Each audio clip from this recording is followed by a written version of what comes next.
Mary, a first-year journalism student, is 19 years old this year. Before, she was always an energetic and cheerful person with a bright smile on her face.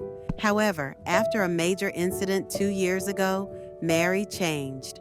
She became more subdued, often sitting alone, rarely interacting with others. The story begins 2 years ago when Mary was 17 years old.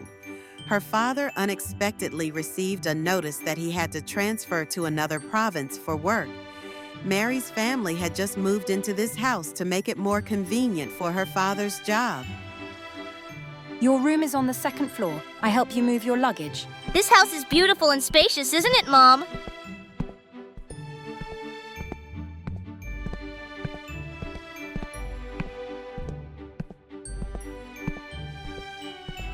Oh, this room is beautiful! This room isn't cleaned up yet. And this mirror, Mum, please call a worker to take it down later. In the room, there was a large mirror hanging on the wall opposite the bed. This mirror had a brown wooden frame that looked very classic.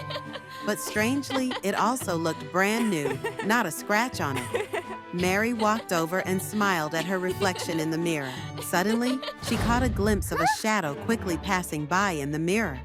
Startled, she looked closely again, but all she saw was her normal reflection. A strange feeling crept over her, but Mary didn't think much of it. Perhaps she was just fatigued after the long move and was seeing things. No need, Mom. I think this mirror is still usable. Just leave it here, Mom. All right, then I'll go to the kitchen to cook, and you clean up by yourself. Mary walked up to the mirror and looked at it again. A strange feeling made it impossible for her to look away.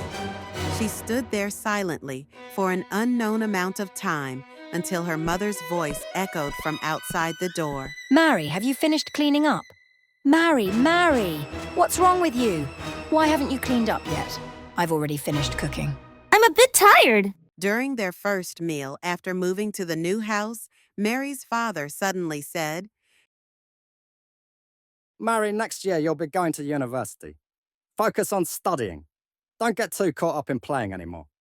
I know, you don't need to worry about it. I can handle it myself. I know your academic performance is good, but you can't be complacent.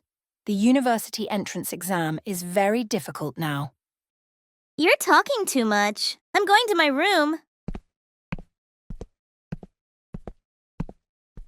That night, Mary was sleeping when she suddenly heard someone calling her. Mary, Mary, Mary, Mary. Mary, Mary, Mary, Mary.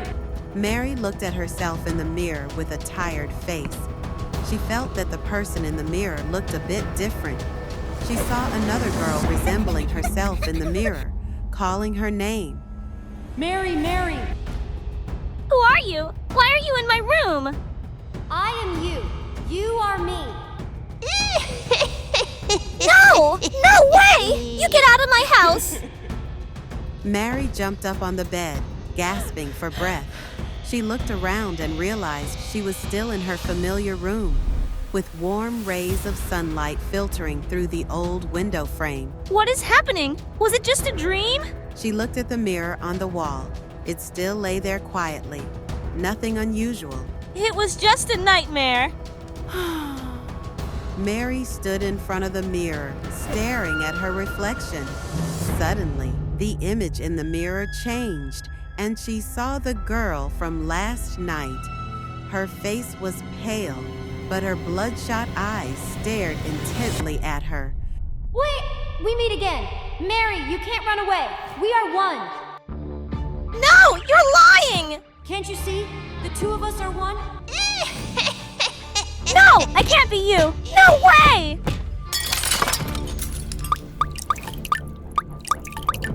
You can't escape, Mary. Stay away from me! Don't come near me! Mary, we are one. You exist, so I exist too. If you disappear, I will disappear as well. Stab your hand, Mary. If you die, you won't see me anymore. Come on, Mary, just do it. Hearing a loud noise coming from her room, Mary's parents hurried over. They were horrified by the scene before them. Mary, what are you doing? She's following me. She's really scary. You have to make her disappear. Who is she? What's wrong with you? She's here. She won't leave you alone. Mary's father hurriedly took her to the hospital. Sitting on the hospital bed, Mary fearfully curled up in a corner, her mouth continuously mumbling. Don't come near me. Don't come near me. Her parents looked at their daughter's strange behavior and realized something was terribly wrong. The next morning, Mary's father invited a well-known fortune teller from the area. Your daughter is being followed by a demon residing in the mirror. It is a spirit that has existed for hundreds of years. Although the mirror has been destroyed, the demon still lingers in this house. What should we do to save our daughter now? Please help us. I will pay any price you want, as long as you can save our daughter. Wear this talisman. It will temporarily protect you. Tomorrow, I will come to perform a ritual to drive it away. But whether it will be successful or not still depends on your determination. Mary, follow me. You will no longer have to be afraid. Never! I will not let you have your way. Mary, give me your hand. Only I can help you escape this fear. I will not be afraid of you anymore. I will never follow your words again. Mary, do you think that old man can help you defeat me? I will devour your soul, and you will belong to me forever. You will never live in peace, Mary. I will haunt you for life.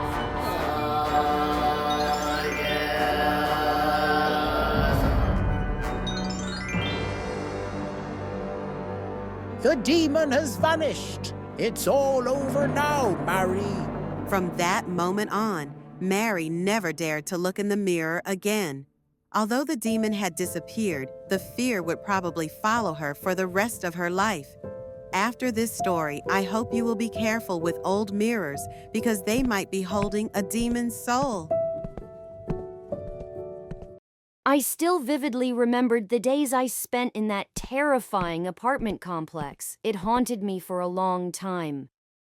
That year, I had just been accepted into university and moved into an old apartment building near the campus.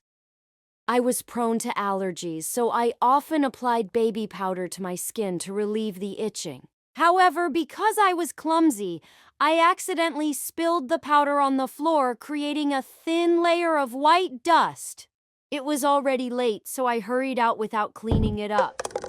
When I returned, I was stunned to see smudged footprints clearly imprinted all over the powder-covered floor. Worried, I called the building manager to report what had happened. Hello? I suspect someone broke into my apartment while I was away. Could you please check the security cameras for me? Ask the security guard tomorrow. It's too late now. He hung up right after that, but the uneasiness still lingered inside me. I got up and walked around the house, checking every corner to see if anything was missing. As I stepped out onto the balcony, a cat suddenly lunged at me and clawed my face. I screamed and stumbled back, a burning pain spreading across my skin.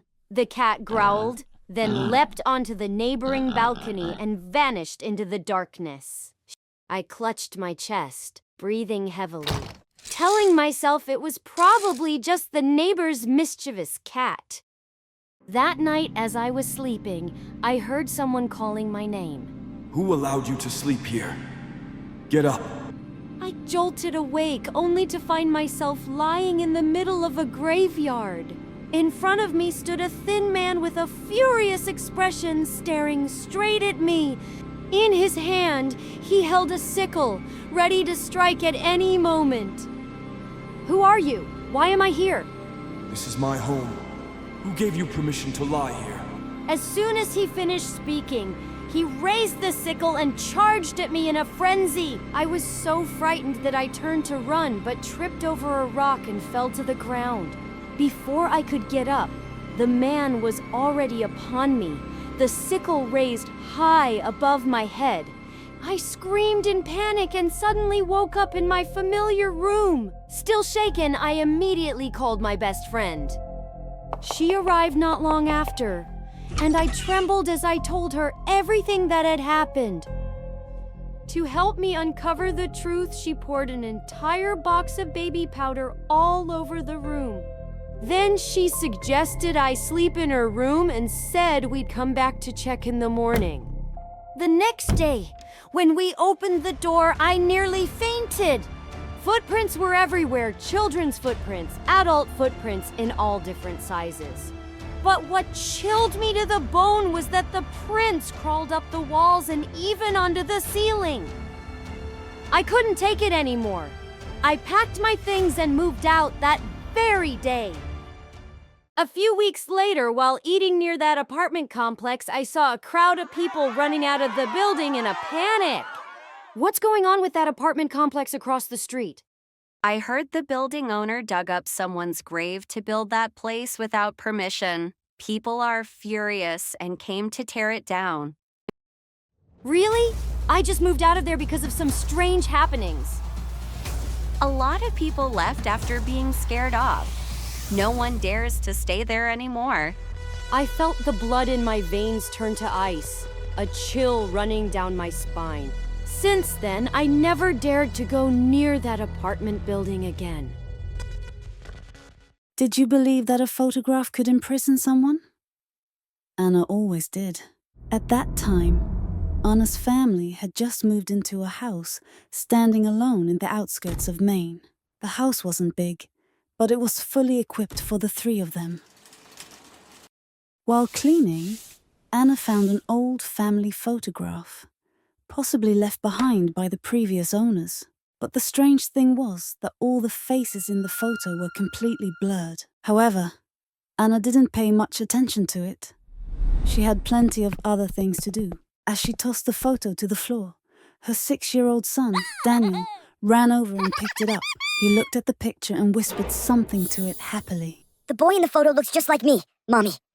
Don't say silly things, sweetheart. She thought her son was just joking, so she didn't take it seriously. In the days that followed, Daniel always carried the photo with him and talked to it alone. Daniel, who are you talking to? They said they want to take me out to play. Who are they? Right here, Mommy. Whenever Anna tried to take the photo away, Daniel would scream and demand it back. Only when she returned the photo did he stop crying. Seeing her son's behavior, Anna couldn't help but worry. One night, Anna woke up with a start because of the thunder outside. Rain poured down violently as if a storm had just swept through. Did you hear that? Hear what? I think someone's calling me. Mommy, help me! Anna and her husband rushed to their son's room.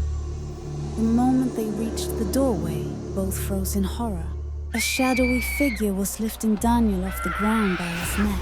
Her husband lunged forward to pull the figure away, but froze when his hands couldn't touch it. Even more terrifying, the figure had no face. Beneath the hood was only a pitch-black void. Suddenly, it reached out another hand and gripped her husband's throat tightly.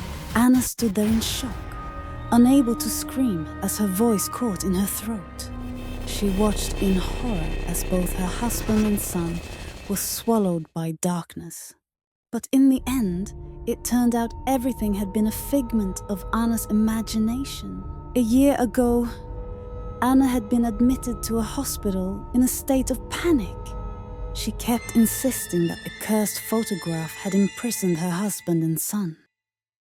However, they had both died in an accident. The photo Anna referred to was just an old family picture.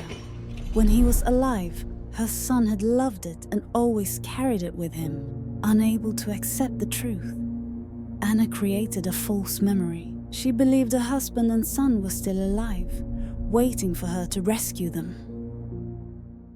I was an online seller and had just moved into a new house to support my business. Luckily, I found a rather spacious house in a small neighborhood. and the rent was incredibly reasonable. During the first few nights living there, I was often awakened by the sound of scissors echoing from the next room. I thought to myself, could it be a thief? Summoning all my courage, I went out to check. But as soon as I opened the door, the sound disappeared, and the door to the other room remained tightly shut. Everything seemed normal, as if nothing had happened, so I tiredly returned to my bedroom. A while later, I was woken up again by the same sound, but this time it was louder and more urgent. A growing sense of unease crept over me, and my heart pounded in my chest. I got out of bed and went to the next room, but just like before, nothing seemed out of the ordinary. As I was about to close the door, I suddenly noticed a woman standing in the middle of the room. Her head bowed. She was holding a pair of rusty scissors, the blades dripping with a thick, dark liquid onto the floor. I stood frozen in the doorway, my legs glued to the ground, unable to move.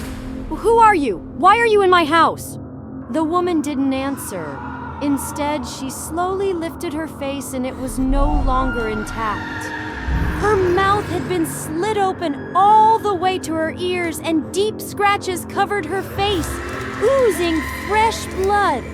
Terrified, I let out a scream, only to realize I was lying in bed with sunlight streaming in through the window. Was it just a dream? But the fear felt so real, and cold sweat drenched my body. Unable to shake off my unease, I decided to call the landlord to ask about the woman. However, he dismissed my concerns, saying he knew nothing, before hurriedly hanging up. I had a gut feeling that he was hiding something about the history of the house. That night, the events repeated themselves, but this time, the sound seemed to be right next to my ear. Frightened, I squeezed my eyes shut, trying to block out the chilling noise. Moments later, the sound suddenly stopped, and I thought that perhaps it was finally over. But when I opened my eyes, I was horrified to see the woman floating above me on the ceiling, laughing eerily.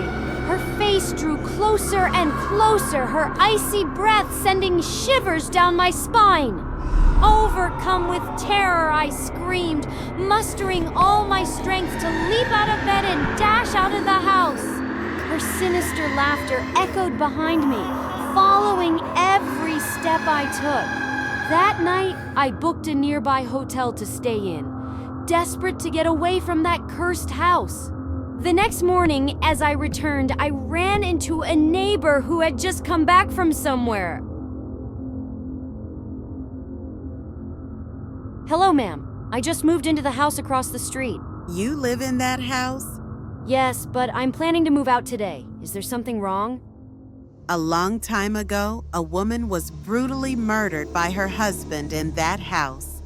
Why did her husband do that? She was having an affair, and when her husband found out, he slit her face and then killed her before turning himself into the police.